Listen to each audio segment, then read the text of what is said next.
የጆግና ሰው ክብሩ ዳር ድንበሩ የጀግና ሰው ክብሩ ዳር ድንበሩ ወደፊት በሉለት እይለይለት ወደፊት በሉለት እይለይለት ወደፊት ሰላም ሰላም እንዴት ናችሁ? በያላችሁበት ሁሉ ነገር ሰላም ነው። አሸይን አንድ ያላችሁ እሞኝላችሁ አለበስጨስ ጎንዱሉ ወዳችን ላይክ እና ሼር ያደረጋችሁ ሐሳቦቻችሁ ለብዙዎች አከፍሉ። ለዚህ ቆልቢ አመሰግናችኋለሁ። ሐሳቡ ሲሞቻችሁ 3000 ላይክ እንድትገጩን በትትና አጓብዛችኋለሁ።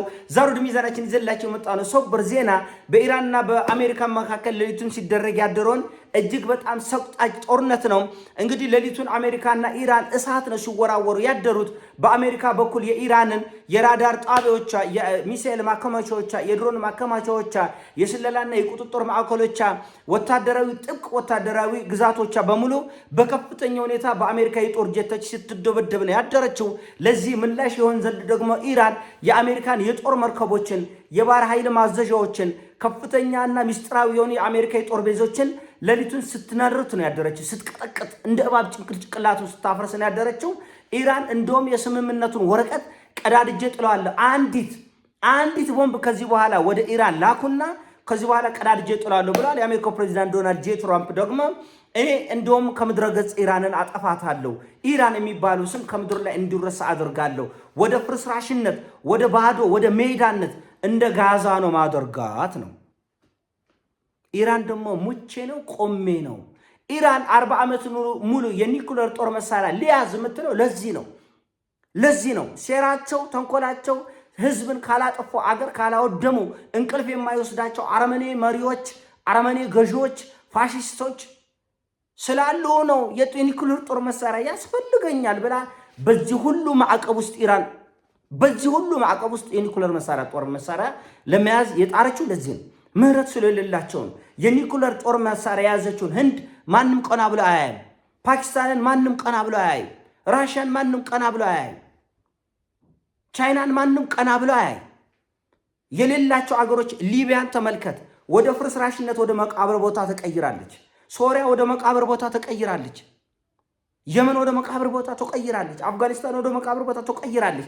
እንደነሱ አደርጋለሁ ኢራንን ነው። ኢራን ደግሞ ሙቼ ነው ቆሜ ነው። እኔ ከጠፋው ማናችሁም አተርፉም።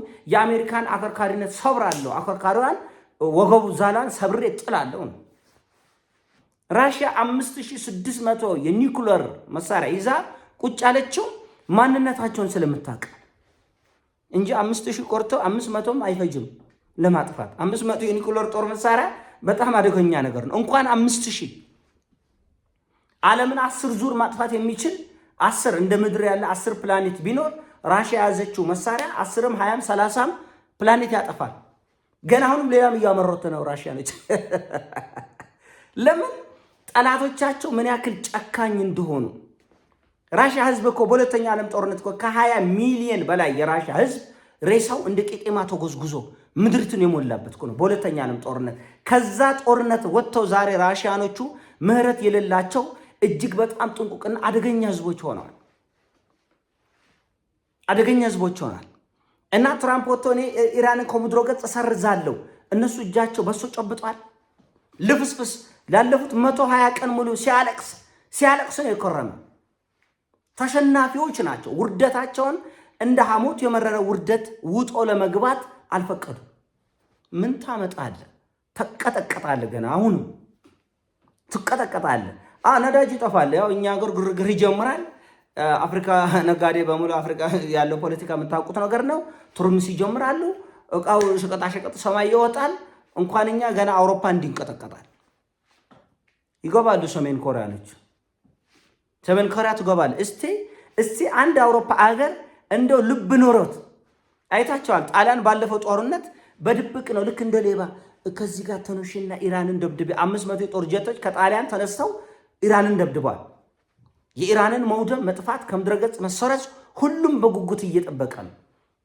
ግን ከዚህ ጀርባ ቻይኖቹ አሉ፣ ራሽያኖቹ አሉ፣ ሰሜን ኮሪያኖቹ አለ። እስቲ ልብ ያለው እግሩን ይክተት፣ ወደዚህ ጉዳይ እጁን ይክተት።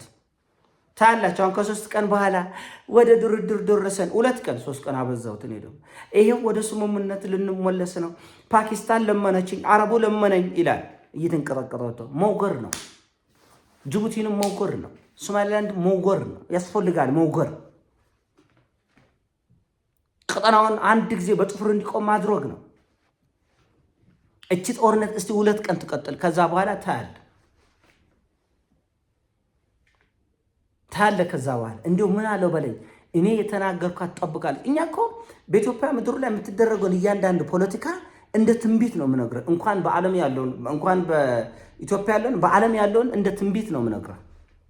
እቺ ጦርነት ከ2 ቀን በኋላ ትራምፕ ወጥቶ ፓኪስታን እግሬ ላይ ተንፈራፈረች፣ አረቦቹ አለቀሱብኝ ካላለ ግረፈኝ ነኝ ይወጣል። ደግሞ አሁን ከነገዳ ወጥቶ ግረፈኝ ነኝ መስቀል አደባባይ አምናረገ ይሄ ወደ ድርድር ልንመጣ አረቦቹ እያለቀሱብኝ እንባቸው እንትን በጆግ ሞላ ይላል። በርሚል ሞልቷል እንባቸው በቃና ለአረቡ ብዬ ተውኩት ይላል። ትወገራል። እኛ እናውቀዋለን። በኢትዮጵያ ምድር ላይ ለፈሰሰው ለወንድሞቻችን ደም ከጀርባው ማን ሲመራ እንደነበረ እኛ እናውቀዋለን። የሱዳን ህዝብ እንደዚህ ወደ ሲኦልነት የገባው በማን መሪነት እንደሆነ እኛ እናውቃለን። ማን መሳሪያ እየሰጠ ማን ይሄ ሁሉ ልቂት እንዲመጣ ሶማሌ እንድትፈርስ ያደረገ ማን እንደሆነ እኛ እናውቃለን። ብዙ ሰዎች የኢትዮጵያ ችግር የኢትዮጵያ ብቻ አይደለም። ይህን በቀላሉ ማየት መረዳት የሚፈልግ ሰው ካለ ህወሓት ባለፉት 5 ዓመት ጦርነት ትጥቅና ስንቅ ከየት ሲያገኝ እንደነበረ በተባበሩት መንግስታት ድርጅት እኮ ህወሓት ጥብቅና ቆሞ እኛ እኮ ተከሰናል እኮ። ያ ሁሉ የአማራ ህዝብ እየሞተ፣ ያ ሁሉ የትግራይ ህዝብ እየሞተ፣ ያ ሁሉ የአፋር ህዝብ እየሞተ ለወያኔ ብስብስ ሽማግሌዎች ሲባል እኛ በተባበሩት መንግስታት ድርጅት ክስ ተጥሎብናል፣ ማዕቀብ ተጥሎብን ነበር እና ይሄን ያክል ነው። ከጀርባ የሚሰራውን ነገር እኛ ሀገር ጨቁለች አይጎበቸውም፣ አይፈታም። አንዳንድ ችግሩ እኛ ብንስማማም የማይፈታ ችግር አለ። ለምን? ከጀርባ ያለው ኃይል ሌላ ስለሆነ ነው።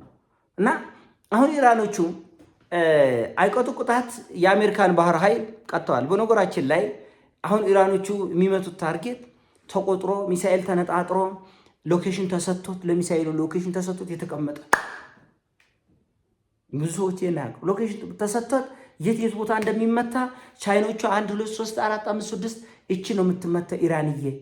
ራሽያኖቹ 1 2 3 4 5 6 7 8 9 10 እቺ ነው የምትመታው። አስበ ቆጥረህ ለቅመህ ምታ ተብሎ እንቅልፋቶ ራሽያኖቹ በኢራን ጉዳይ ላይ እንቅልፍ የላቸውም።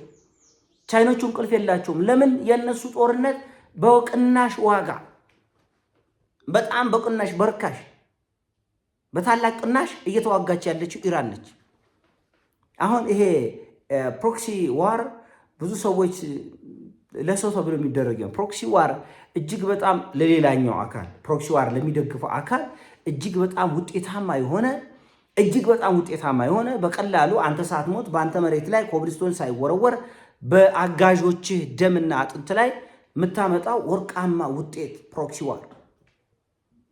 ስለዚህ ቻይናና ራሽያ እንዲሁም ሰሜን ኮሪያ በኢራን በኩል ፕሮክሲ ዋር እየተዋጉ ነው። እንዳልኳቸው ኢራኖቹ 70% በትንሹ 70 ወይም 75% የጦር መሳሪያ የራሳቸው፣ አንድ 25% ግን ከውጭ እንደሚመጣ እርግጠኛ ሆኜ እነግርሃለሁ። ይህን መረጃ እርግጠኛ ሆኜ ነው የምነግርህ። አንዳንድ መሳሪያዎቹ የቻይኖች ናቸው፣ አንዳንድ መሳሪያዎቹ የራሽያኖቹና የሰሜን ኮሪያኖች ናቸው። 75% የሚሆኑ መሳሪያዎቹ ግን የኢራን። ስለዚህ ዝም ብለህ እጅ በሶ ጮብጣል፣ ዝም ብለህ ትሞታል፣ እንደዛ የሚባል ነገር የለም። ሆርሙዝ ላይ ዳክያ አያልፍም፣ ይዘጋል። ከዛሬ ጀምሮ ሆርሙዝ ይዘጋል። ወፍ አያልፍም፣ መርከቦች ይመታሉ። እንደውም መርከቦቹ እንኳን ሆርሙዝ ተጠግተው ሳይሆን በቆሙበት ሁሉ ሊመቱ ይችላል። በቆሙበት ኢራኖቹ ተከታትለው ወደ ሆርሙዝ ያልመጣውን ሁሉ ወዳለበት የባህር ዳርቻ ሂደው ሊመቱ ይችላል። ጥቃቱ ነው የሚወስነው እና እነሱ አዘናግተው ለመምታት ነው። አሁን ያው አባቱን አይተህ ልጁን አይተህ አባቱን እኮ ነው። ህወሓትን አይተህ አሜሪካን አይተህ ህወሓትን፣ ወይ ደግሞ አውሮፓን አይተህ ህወሓትን አይተህ አሜሪካን ነው። በድርድር ያዘናጓል፣ ይሰብረዋል፣ ያጠፋዋል፣ ጀመሰሰዋል። እና ይህ ነገር ምን ያህል ርቀት ነው የሚሄዱት? በዚህ አጉል መንደርቴ ብልጣብልጥነት መንደርቴ ድሞት መንኮሳ አመላ አትረሳ የሚባል ነገር አለ። በዚህ መንደርቴ ብልጣብልጥነት ምን ያህል ርቀት ነው የሚሄደው? የአሜሪካና የአውሮፓ ኃይል ምን ያክል ርቀት ነው የሚሄደው የሚለውን ነገር የምናየው ይሆናል። ይሄ የኔ ሀሳብ ነው። እናንተ ደግሞ ሀሳብ ሲሞቻችሁ ላይክ ሼር ማድረጉን አትርሱ። በዚህ ጉዳይ ላይ የእናንተ ሀሳብ አስተያየት መስማት እንፈልጋለን። እጅግ በጣም በሳልና አስተማሪ የሆነ ሐሳብና አስተያየት ስለምትሰጡኝ ለዚህ ከልብ አመሰግናችኋለሁ። በያላችሁበት ይሞቻችሁ። ወዳችኋለሁ።